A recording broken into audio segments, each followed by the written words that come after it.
Hi everyone. अभी तक आपने लास्ट वीडियो में और कपल ऑफ अदर वीडियोस में देखा है कि प्रेगनेंसी में क्या क्या प्रॉब्लम्स होती है। जैसे हमने बैक एक डिस्कस कर लिया, हमने लेग क्रैम्प्स डिस्कस कर लिए, हमने डिस्कस कर लिया कि भाई आपको चलने में क्यों दिक्कत होती है, आगे वाली जो बोन है स्पेशली विजाइना के आसपास वो क्यों दुखता है। हमने डिस्कस कर लिया कि नोजिया वॉमिटिंग क्यों होता है, उसकी क्या रेमेडी है। हमने ये भी डिस्कस कर लिया कि आपको पैरों में स्वेलिंग क्यों आती है और क्या करना चाहिए। आज हम डिस्कस करेंगे इस वीडियो के जरिए कि आपको चक्कर क्यों आते हैं, बीपी नॉर्मल है तो भी चक्कर आ रहे हैं, आपको न्यूरोलॉजिकल सिम्टम्स क्या हो सकते हैं। बहुत ही रेयर होता है, किसी किसी का मुंह टेढ़ा हो जाता है, कुछ पैल्सीज हो जाती है, किसी किसी को यहाँ पर नमनेस हो जाती है, ये वाला हाथ जो है आगे उंगलियां बिल्कुल नम हो जाती हैं, ये भी बड़ा अनकॉमन है। किसी किसी की वेन्स जो है, जो नाड़ियां होती हैं वो पैरों में इतनी ज़्यादा प्रोमिनेंट हो जाती है कि चलना मुश्किल हो जाता है, ऐसे लगते छोटे छोटे पतले पतले अर्थ फॉर्म सांप जैसी वेन्स दिखने लग जाती हैं, और किसी किसी को पाइल्स हो जाता है। तो ये 4 प्रॉब्लम्स हम इस वीडियो में डिस्कस करेंगे, एंड तक जरूर बने रहिएगा। पहली बात तो आपको लेट के चक्कर क्यों आते हैं। आप सोनोग्राफी कराने गए, आप लेटे, आपने बोला नहीं मैडम बिल्कुल सहन नहीं हो रहा है, आप अनईजी हो गई, आपको चक्कर जैसा आने लगा, उल्टी जैसा लगने लगा, आप उठ के बैठ गई। आपका बीपी लिया गया तो बीपी सही था, आपने थोड़ी देर पहले ओपीडी में बीपी नपवाया था वो भी सही था। इसको बोलते हैं सुपाइन हाइपोटेंशन सिंड्रोम। यानी कि जैसे ही आप लेटी, अब आपकी जांच हो रही है तो आप टेढ़ा तो लेटेंगी नहीं, आप सीधा लेटेंगी। जैसे ही आप सीधा लेटेंगी, आपकी जो यूट्रस, जो बच्चादानी है, वो पीछे जो बड़ी वाली वेन होती है इन्फीरा वेना केवा, उसको दबा देगी। उसके दबते ही क्या होता है कि जो ब्लड नीचे से पैरों से दिल तक आना चाहिए और दिमाग तक जाना चाहिए, वो ब्लड आना बंद हो जाता है। तो जैसे ही ब्लड आना बंद होता है, सडनली ब्लड सप्लाई यूट्रस की कट जाती है, ब्रेन की कट जाती है, तो आपको चक्कर आता है। चक्कर के साथ जब बीपी लो होता है तो आपको नौजिया भी होगा, यानी कि वॉमिटिंग जैसा लगेगा, और किसी किसी केस में बच्चे की धड़कन भी गिर सकती है। इसीलिए आपने नोटिस करा होगा कि आपको डिलीवरी के समय, स्पेशली जब सिजेरियन होता है, तो डॉक्टर हमेशा आपको हल्का सा बाइंग करवट लेटाते हैं। आपकी राइट साइड में एक पतला सा तकिया होता है जिसको हम वेज पिलो बोलते हैं, ऐसे वेज की तरह कटा होता है, वो लगा देते हैं, तो आपकी बॉडी ऑटोमेटिकली ऐसे टिल्ट हो जाती है। तो जो यूट्रस से जो दबा रहा है इन्फीरा वेना केवा को, उसको हल्का सा लेफ्ट की तरफ पुश कर देते हैं। तो कुछ नहीं करना है इसके लिए, बहुत देर तक आपको खड़े नहीं रहना है, बहुत देर तक आपको पैर लटका के बैठना नहीं है, वही सब बातें जो पिछले वीडियो में बताई हैं। सिमिलरली आपको बहुत देर तक सीधा नहीं लेटना है। सो बेस्ट पोजीशन आपके लिए क्या होती है, बाईं करवट या फिर राइट करवट। सीधा लेटने में आपको दिक्कत होगी, और उल्टे तो बिल्कुल नहीं लेटना है। ऑलराइट, तो ये हो गया सुपाइन हाइपोटेंशन सिंड्रोम। थोड़ी देर के लिए लेटते ही आपका बीपी लो होता है, जैसे ही आप उठ के बैठती हैं आप ठीक हो जाती हैं। दूसरी जो हम पॉइंट आज डिस्कस करने वाले वो है वेरिकोज वेन्स। वेरिकोज वेन्स यानी कि जैसे कि आप फोटो में देख रहे हैं, पैर में ऐसे छोटी छोटी नाड़ें एकदम प्रोमिनेंट हो जाती हैं।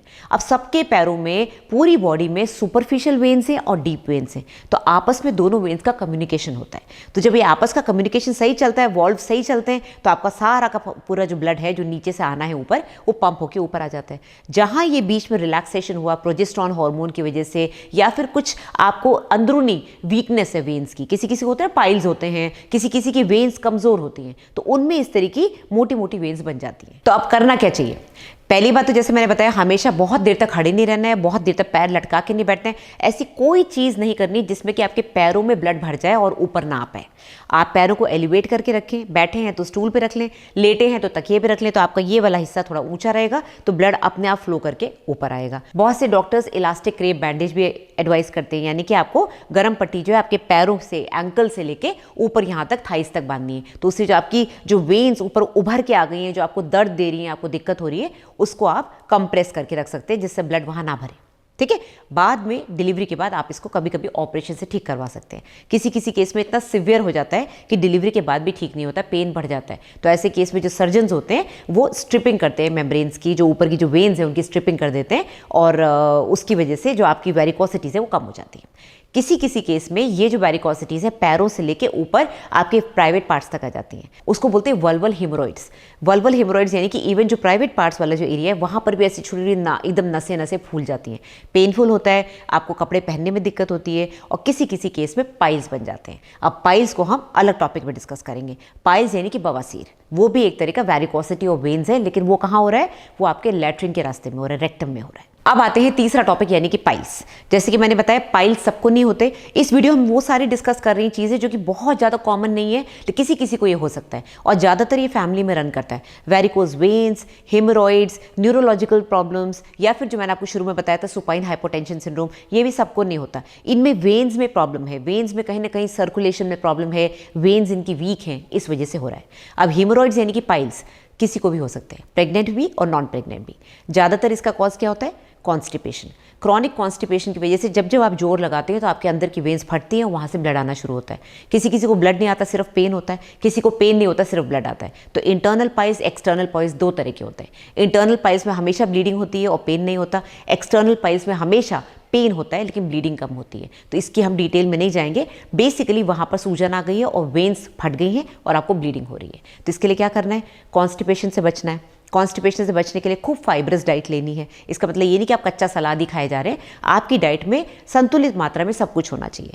फाइबर आपको वेजिटेबल्स में भी मिलेगा। इट इज़ बेटर कि आप बॉईल करके खाएं जिससे उसके कीटाणु मर जाएं। और बॉईल करके खाने से उसमें पानी की मात्रा बढ़ जाती है। तो आपको अपनी डाइट में फाइबर बढ़ाना है, आपको अपनी डाइट में पानी बढ़ाना है। आपको लोकल एनेस्थेटिक जेल्स भी यूज़ कर सकते हैं। अगर आपको बहुत ज़्यादा पेन हो रहा है तो डॉक्टर आपको लोकल जेल्स देते हैं पाइल्स पे लगाने के लिए। उससे हल्की सी सूजन भी कम होती है, पेन भी कम होता है। कुछ पेन किलर्स भी देते हैं। कुछ ऐसी दवाइयाँ भी होती हैं जो पाइल्स की जो हीमोरॉइड्स हैं, जो जहाँ पर वेन्स सूज गई हैं, उसकी सूजन को कम करते हैं। तो ये सारे हो गए मेडिकल ट्रीटमेंट्स। साथ ही में आप गर्म पानी का सेक कर सकती हैं। बहुत से लोग मेरे से पाइल्स का ट्रीटमेंट लेने आते हैं, हालांकि इसका ट्रीटमेंट सर्जन देते हैं, बट बहुत सी लेडीज़ हम गायनेकोलॉजिस्ट को दिखाने में ज़्यादा कंफर्टेबल होती हैं। तो बेसिकली आपको गर्म पानी, इतना गर्म कि आप उसमें बैठ पाएँ, उसमें 2-3 ढक्कन एंटीसेप्टिक जो बीटाडीन आता है, एंटीसेप्टिक जो लोशन काले रंग का आता है वो डालें, उसमें बैठे 15 मिनट। उससे क्या होगा, जो लोकल एरिया आपका सूज गया है वो नरम हो जाएगा। उसके बाद उठें, टिश्यू पेपर से उसको क्लीन करें और उसके जो आपको डॉक्टर ने ट्यूब दी है, जो पाइल्स की ट्यूब दी है, उसको आप अच्छे से लगाएं। उसके साथ एक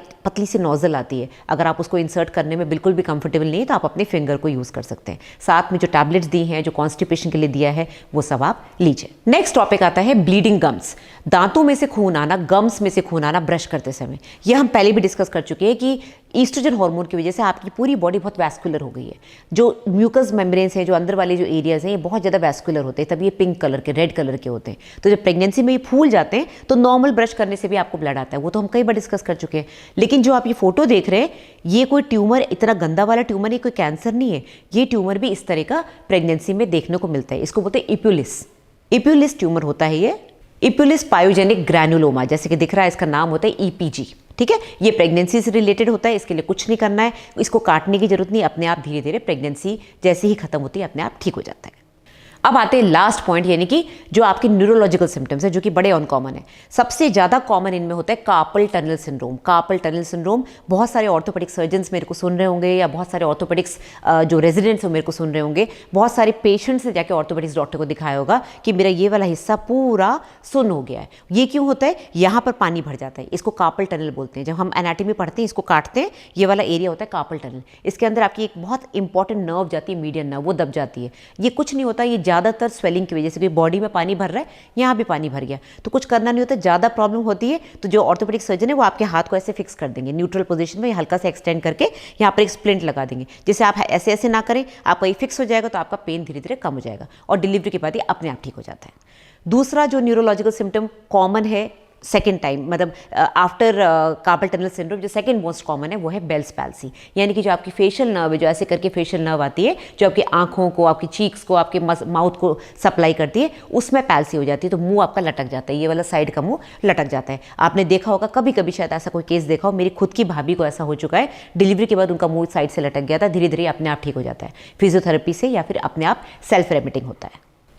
कभी कभी किसी किसी केस में अगर ये अपने आप नहीं ठीक हो रहा है तो हम शायद स्टेरॉइड्स दे दें, बट स्टेरॉइड्स हम प्रेगनेंसी में अवॉइड करते हैं। प्रेगनेंसी में शुरू के 3 महीने जब बच्चा बन रहा होता है तब नहीं देते हैं। बट ये बहुत रेयर होता है कि हमको इतनी जल्दी बेल्स पैल्सी मिल जाए, पेशेंट का मुंह ऐसे लटक जाए, पैरालिसिस जैसा हो जाए और हमको कुछ ट्रीटमेंट देना पड़े। ज़्यादातर लेट प्रेगनेंसी में होता है, स्वेलिंग की वजह से होता है, नर्व्स दब जाती हैं, जैसे ये नर्व दब गई, ये वाली नर्व भी दब गई, या फिर डिलीवरी के बाद होता है और अपने आप ठीक हो जाता है। So that is all for today. I hope you like the video. पसंद आए तो लाइक एंड शेयर जरूर करिएगा। मेरे को मेरे सोशल मीडिया प्लेटफॉर्म से फॉलो करिए। मेरे से पर्सनल कंसल्टेशन करने के लिए आपके पास 2 तरीके हैं, या तो वेबसाइट पे जाके बुक कराइए, या फिर इस नंबर पे कॉल ना करें, सिर्फ व्हाट्सएप करें कि आपको मेरे से प्राइवेट कंसल्ट करना है। बहुत जल्दी हाजिर होंगी नई वीडियो के साथ।